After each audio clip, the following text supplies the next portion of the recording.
If it doesn't, it's reeking of the looks of a Calafare curry puff club, to be honest. To be fair, I like the sound of the curry puff cup. I think it sounds quite fun to me, but I'd play in that. Hello and welcome to part 2 of Yahoo Footballing Weekly with me, Yahoo columnist Neil Humphreys. And me, Yahoo editor Chia Keong, and we have with us the most capped Singapore national player, Daniel Bennett. Thank you. Thank you. Was he better that time? Yeah, Was his yeah. introduction better that time? Acceptable. Acceptable. And just run through the clubs you played for again? No, that could take a while. Neil. All of them. Half of Singapore and Wrexham. That's all you need to know. He's joining us because, as you know, we are a global, we didn't say it last time, we are a global award-winning podcast now. Yeah. Thanks to you. And because of you, we have a sponsor in StarHub. StarHub, yep. And StarHub, obviously, local telco. And this time around, they're going to be showing the UEFA Euro 2024. The tournament is from 15th of June to 15th of July. It's the summer football extravaganza. So now they have the early bird offer, which you can sign up. It's at $88, if I'm not wrong, $88. The usual price after the early bird offer is $108.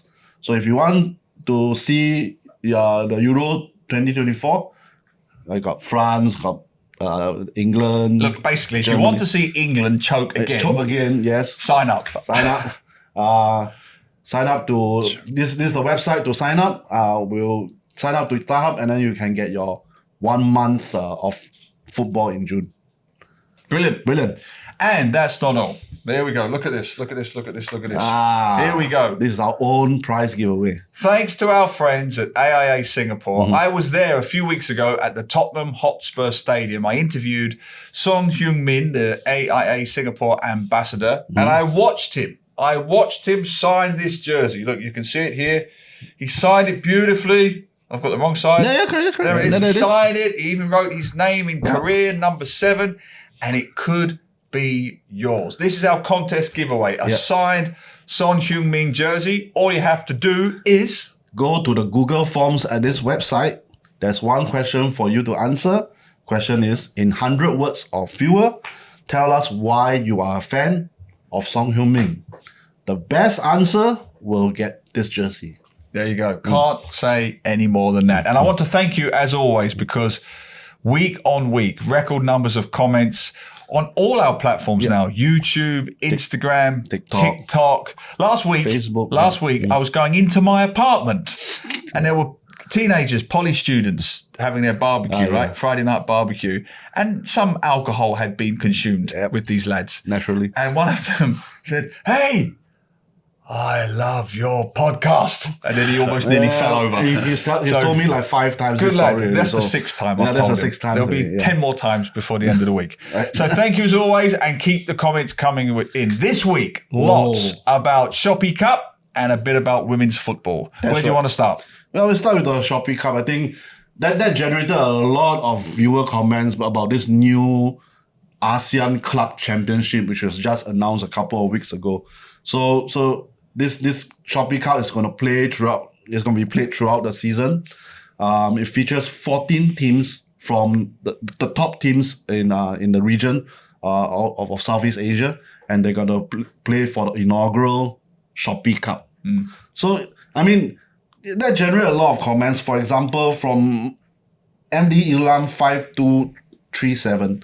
So Lion City Sailors and other Singapore clubs need more games, not just from the league or the cup, but also regional and international club competitions. This Shopee Cup is a fantastic idea because it gives lots of players game time and match fitness. Having more game time exposure is way better than playing in your own league week in, week out. It also gives younger players more game time and experience. No, on paper, I sort of agree with him. You're backing down now. You're backing down. I sort of agree with him that, it gives you more playing chances for the whole team. But how deep is the squad who's going to play? I mean, I don't think the coach will say, okay, I'm this championship, this Shopee Cup is reserved for the young players in my team. He will obviously try to field their best players their best team possible, and it may eventually also still lead to too many games for for them to manage for players and for the manager himself to manage. And I'm not sure how you'll feel because this thing is, we are going to the unknown right now. So there's people who feel this way, that it gives more chance to other players in the squad. But there's also players where they will overplay the players, the good players already in the team. Well, before we get Dan's comment, I mean, obviously Dan has played domestic and regional competitions. I'll just say, Ilham, thank you for your comment. I enjoyed it a lot. I agree with Ilham completely. When it comes to the Shopee Cup, to me it's simple. Are we trying to raise our professionalism or not, right? If you're the team that's qualified, you can look at it two ways. You can pick your best 11 and try to win this tournament against decent opposition, or you can use it for your younger boys, give them a bit of experience. You have either option there. If you didn't qualify, then the Shopee Cup becomes an aspirational tournament for a Keong or a Tampines or one of the other sides. If we win the league or if we win the cup, whatever the criteria is, we could be taking on Bangkok and the other top teams in the region. I see no downsides to that. On the one hand, as I said last week, we're complaining we don't have enough professionalism. We don't have enough competition. It's just the same half a dozen teams playing each other every week. Now we're trying to elevate the level of competition and the professionalism. I don't honestly see what the downside is here. I mean, give them a competition. What do you think, Dan? I completely agree, Neil. I think more regional competition, more external competition outside of Singapore is the best way. It may affect other clubs in other countries more than in Singapore. I mean, we only have a 9-team league. I don't see the problem with having more games in the season, especially as it's just for the one team.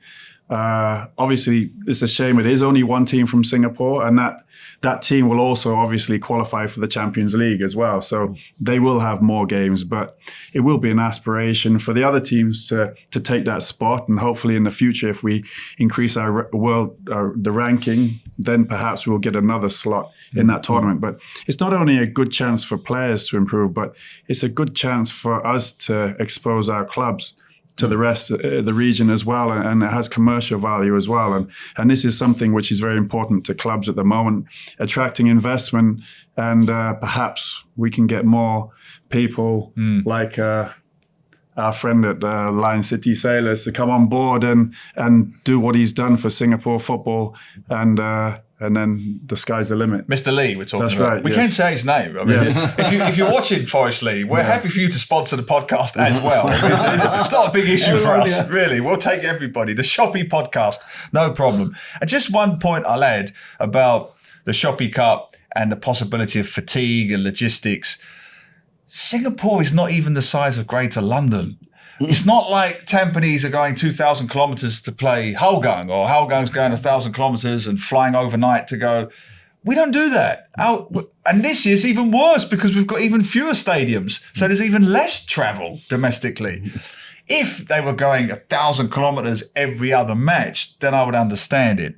But in terms of flying times, logistics, scheduling, I just don't see it being a big issue for Singapore. Malaysian teams travel more than Singapore teams. The only thing would be for me is if the teams which are representing different clubs are not their strongest team. Right. And then it would devalue the competition, and then it will lose attraction. But I think all of the clubs involved will want to win this tournament. And I think it will be a fantastic opportunity to show the strength of the clubs in Southeast Asia, and I can't imagine JDT and those clubs in Vietnam not sending their strongest teams. Well, we can clarify one about JDT. Yeah. JDT has chosen not to participate. My bad. No. We didn't know until last week. Do we know why? Do we know why? They just decided to sit out. Yeah. So read into that whatever you like. We don't know the reason why either. Yeah. But if you're watching in Malaysia and you do know the reasons, please let us know. Yeah. But yeah, there's the points taken. So Lingesh Kumar also had a great point about this. He said, I can only encourage this as it only makes the coaching job to be taken more seriously. And this is one part where football globally has evolved. The challenges are different now. It gives more opportunity for the senior teams to feature youth players for cup competitions. Traditionally, this is where they shine. Let us look forward to more of Nathan Miles, and I cannot see it as a negative for local football. Couldn't agree more. Yeah, I couldn't agree more. So youth players and managers themselves, it gives them a testing ground, so they have to manage the various competitions, and obviously it would put a bit more demands on the managers to manage the squad. That's why we were messing around last week arguing. That's why I genuinely can't see any downsides with this. I really can't. I'm happy to listen to all views and opinions. If a club sees the Shopee Cup as the equivalent of the League Cup in the UK, the Carabao Cup, then fine. If you're an elite team like Lion City Sailors and you want to use it in the way that Manchester City uses the Carabao Cup to play your kids and to produce the next Nathan Mao, fine, great. Give them the experience, the big game experience. Alternatively, if you're a lesser side, in inverted commas, if down the track a Ballastier type team qualifies and they go all in with their best 11 because it's their best chance of silverware success, also fine. I don't see whether you see it as a first tier tournament or a third tier tournament. Either way, it's another tournament to field your players. Yeah, I can see the point, but also, I mean, there are also other issues, which we'll get to in a while. Okay, what do you think, Dan? I still think it's a fantastic opportunity for any club, and all clubs have the opportunity to be representing their own country in this tournament. I wouldn't agree, Neil, that if they play the younger players, it would be good. I think it's got to be a first-rate tournament. I wouldn't do that. I agree with both of you on this one. I'm just saying, I'm just countering that argument that people would only see it. Those who believe it's only a second-tier tournament, the bigger sides, fine. If you want to play the kids, you play the kids. You get knocked out. But it's still experience. I mean, I don't know what Bangkok's going to do, Patong, when they take part. I don't know if they're going to play their best 11 or their kids or whatever. But I just don't see any negatives to this tournament. But we've got more comments. Yep.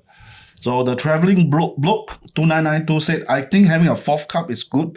It gives more games to the ASEAN and Singapore clubs. Take a look at the Arab world. They have the Arab Champions Cup, which the teams take seriously.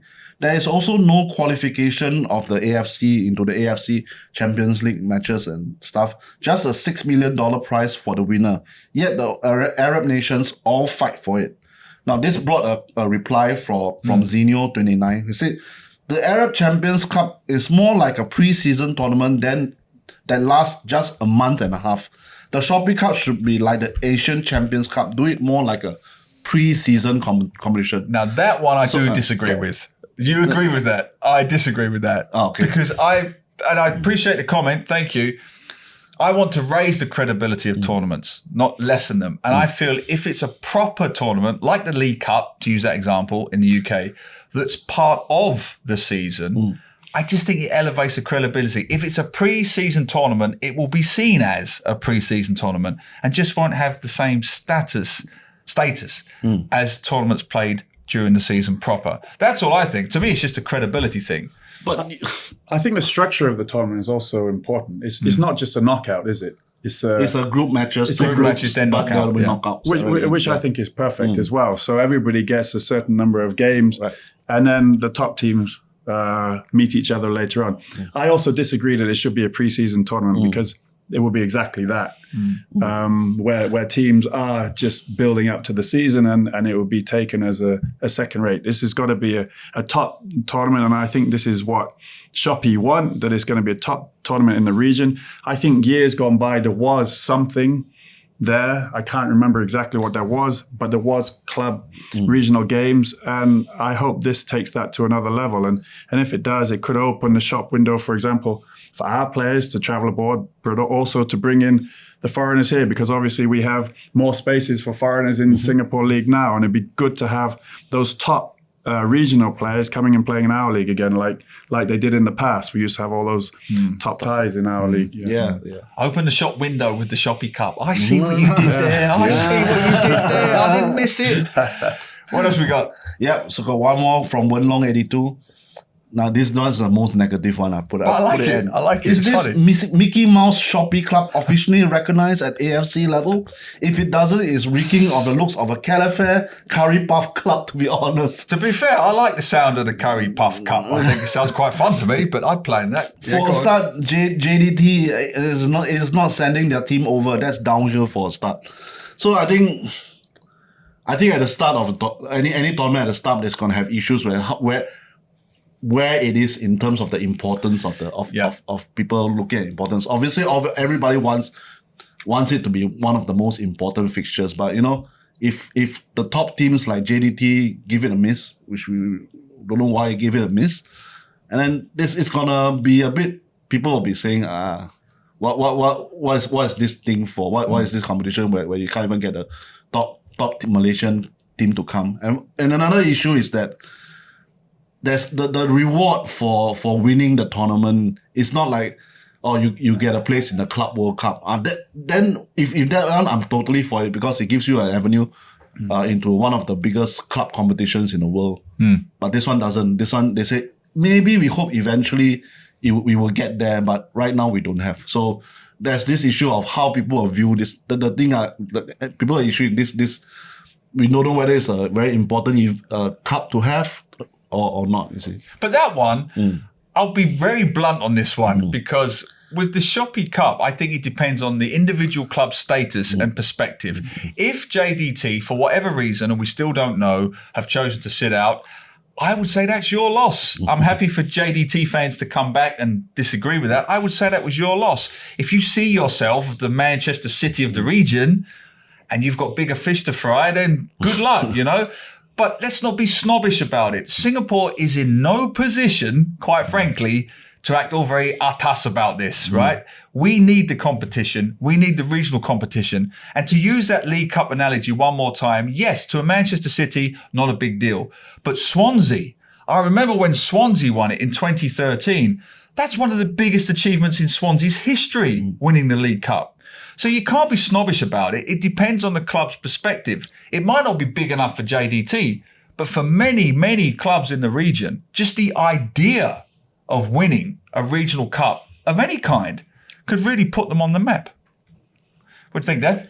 I think just the fact that we're sitting here talking so much about it means that there's something behind that. Yeah. And people care about it. With the comments we've got, it shows that there's some interest in that, and people will flock to the stadiums to watch those teams come in.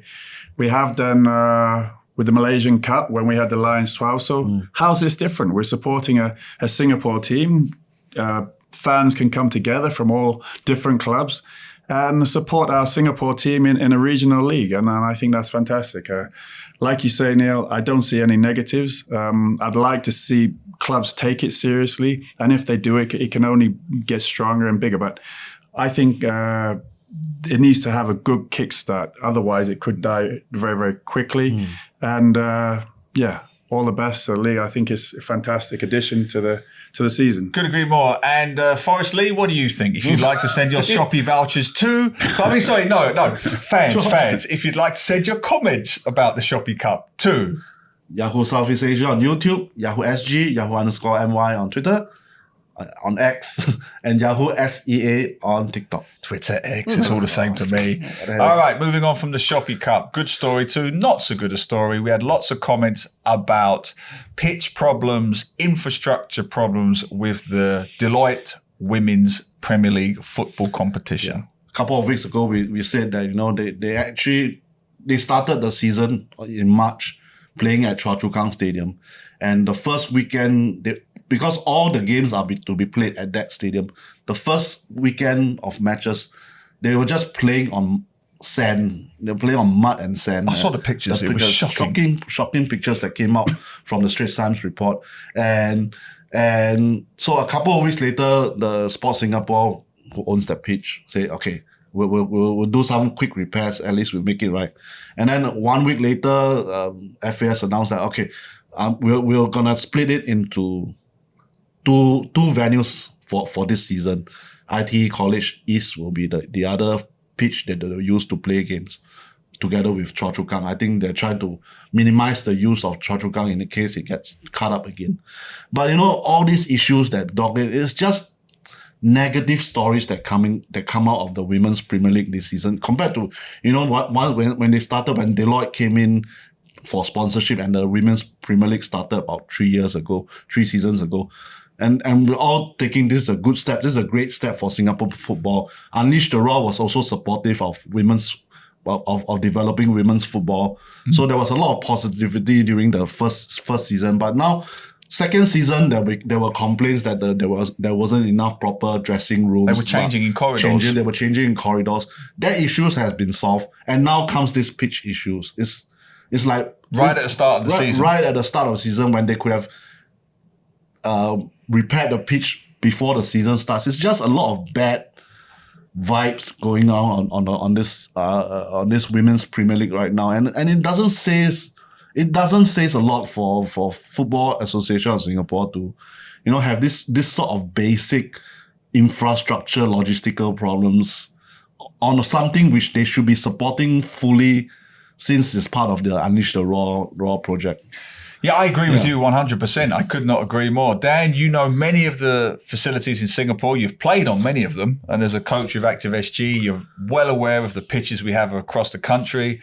What are your thoughts on this? My thought is it's not just the ladies, and we can make it out that it's not at all. It's just a problem which is just having a small country to start with. And I don't think there are that many playable pitches for an 11-a-side, good quality competition game. The problem the FA and Sport SG have had now is there's suddenly the SYL that started up. There's an awful lot of games, and it's very, very difficult for them logistically to fit all those games in the stadiums which they have. Queenstown Stadium, Hougang Stadium, I think there's another. They've closed. Topo's closed. Bedok is closed. So there's a problem with facilities just generally, and with this influx of games because of the SYL, we're all having problems. And then, of course, we have the heat wave at the same time. So we can't play between the hours of 12 to 3. So games are getting pushed earlier, games are getting pushed later. And I think we have to give those organizing these tournaments a little bit of time to just sort of let things settle. They did say there would be teething issues. I've heard Bahaki say that many times, and he's completely right. But that's more about the youth league rather than the women's league. But it's affecting everybody. I mean, training sessions, we can't find fields for training sessions. We're sharing fields. Clubs now have priority to certain stadiums, and we're ending up sharing fields with them. It's just a big problem. I think there are fields in Singapore. It's just how we use them. But for those games and playing those competitive games, it's very difficult to find enough fields with enough time at the right times of the day to play those games. So it's not just the ladies' league. It's also going on throughout the youth leagues. And I suppose the only ones who won't be affected in the end are. Well, they're all playing at Jalan Besar, aren't they? The Premier League. So I mean, it's a fascinating topic, and I don't want to get too cheem on it, but it is a bit about a nation's priorities, right? Because I do find it staggering that here we are applauding the Women's League for getting a pitch right, finally, despite having the money coming in from Deloitte and so on. When we live in a country where, well, let's face it, we've got expressways where not a single shrub or a single flower or a single plant overgrows without the army of gardeners coming down, whether it's N Parks or PUB, whoever the stat board may be, and it's done, it's addressed. We can do that, but we can't get a football pitch of a playable standard. This is not 1984. We should not be playing on swamps anymore, particularly in a country that is the envy of the world when it comes to organisation, municipal efficiency, having facilities that work and are on time. So I come back again. Is it the issue of the organisers, or is it just a broader issue of our priorities? It's just not a big enough priority for us to focus on, because if it was, we would settle it yesterday, the Singapore way. Yeah, I agree, and worse still, you are having a sponsor for that. Yeah, a well respected sponsor for the Women's Premier League. What does it say about not addressing this kind of logistical issues and making the Premier League look bad in front of the sponsor? It does feel out of place, and it doesn't feel Singaporean to do that. No, bottom line, if I'm sponsoring an event, I want a pitch. I don't really think then that's too much to ask for. If I'm putting my money to a tournament, is it fair to say I have a pitch, a workable pitch? No, that's fair. I don't want to get you into trouble. But anyway, as always, let us know what you think. Let's wrap this thing up with the season itself. It's kicking off soon. Singapore Premier League is kicking off with the Community Shield on the 4th of May, and then the league matches will properly begin on the 10th of May. Lots of changes this season. I think for one, the calendar has completely it's the whole year. Now it's from May to May. Yeah, extraordinary. So straddles the year, the 2 years, unlike past seasons when it's just one full calendar year. So and they're gonna put it like 32 matches. Each team will play 32 matches, 16 home and 16 away. Each team four times. Yeah, 4 times. So there's more games for them to play all throughout the season. And Albirex, it used to be a predominantly Japanese side. Now it's local. Now it's local. It's converted to a local side, so it's predominantly Singaporean players. That they have been, because they have been champions for much of the past few years. So how will they perform under this new season? That is another question mark. A lot of changes, a lot of question marks. Lion City Sailors, well, they look good at the end of last season, but now they have the AFC Champions League plus the Shopee Cup, all adding on to their league commitments. They'll be fine. They'll be fine. They got money, yes, that's for sure. They might have a very deep squad. They are and to accommodate that, the number of foreigners you can sign for your team has also increased to 9. So now you can have 9 foreigners per team. But when you field on match days, you must field at least 5 local players in the team. So you need to juggle between. Can they sit on the bench? They can sit on the bench. Yeah. So they can change. They can change. Yeah. And there was one rule which says that you must field an under 23 player for the first half of each game. That was a controversial kind of rule. That one. They've done away with that. Thank God for that. Yeah, that's a silly rule. That's a silly rule. Yeah. What do you think, Dan? These changes, May to May, that's quite extraordinary. Yeah, I think they wanted to be more in line with the European Correct. seasons. That's right. And I think the hope is that we start to bring better foreigners from Europe, perhaps, and during the transfer window. And this season is going to be a bit more transitional. By the next season, 2025, 2026, it's going to be August to May. That is exactly like a European season. No, I think many of the changes are good. I'd like to see another team in the league. Obviously, it sounds like they tried to get that. I think with more foreigners per team, straight away, the quality increases drastically. It would just jump up. But then you got to have space for those local players playing, and that's why you need another team, at least one more team. And then the number of foreigners playing is in line with those games which you're going to be playing in the Champions League and in this Shopee Cup. And it means you don't have players sitting out like Lion City did last year during the league and then coming and expecting to be on top form to play in the Champions League. So I think all positive changes. I just hope that those foreigners, they're bringing in a good quality, because then you may as well just keep a local in that position. I hope clubs are really spending a lot of time scouting and doing their homework on the foreign players they're bringing in, because I think that could really attract fans to the stadium. And we could have some fantastic games. I think Lion City, with the players they brought in, they're going to be very strong. Yep. And I think those so-called weaker clubs, those teams who have generally finished lower down the table, they will be able to give those top teams a better run for their money because of the foreigners they're going to be in and bring in, and the competitiveness of those players, especially. They'll decrease the gap between the top teams and the bottom teams, which will be a more competitive league. Yeah.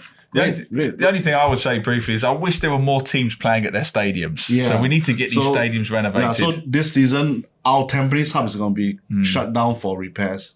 So now, essentially, we are only playing at about 3 stadiums. Jalan Besar, Jurong East and Bishan.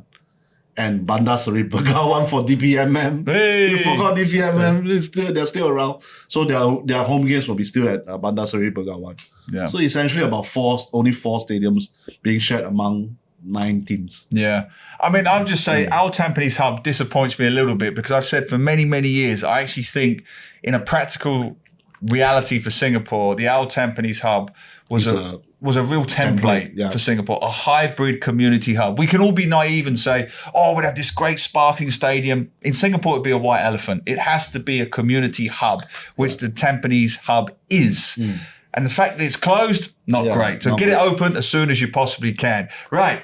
If you want to send your comments, send them to Yahoo Southeast Asia on YouTube, Yahoo SG, Yahoo_MY on X, Yahoo SEA on TikTok. And thanks as always to our wonderful friends at Star Hub. Yep, thank you. Go for their Star Hub Football Festival this weekend at our Tampines Hub. It might be the last time you can be at the hub for a while. So yeah, watch a football at the hub. And one last shout out. If you want to win this wonderful gift courtesy of AIA Singapore, signed by the man himself, Son Heung-min. Yeah. All you have to do is tell us in less than 100 words why you think he's such a special player and send your comment to this Google form at this address. Brilliant. Thanks as always, Dan. Cheers. Enjoy being here. Thank you. And thanks for watching. Keep the comments coming and we'll see you again. Same time, same place next week. Take care. See you.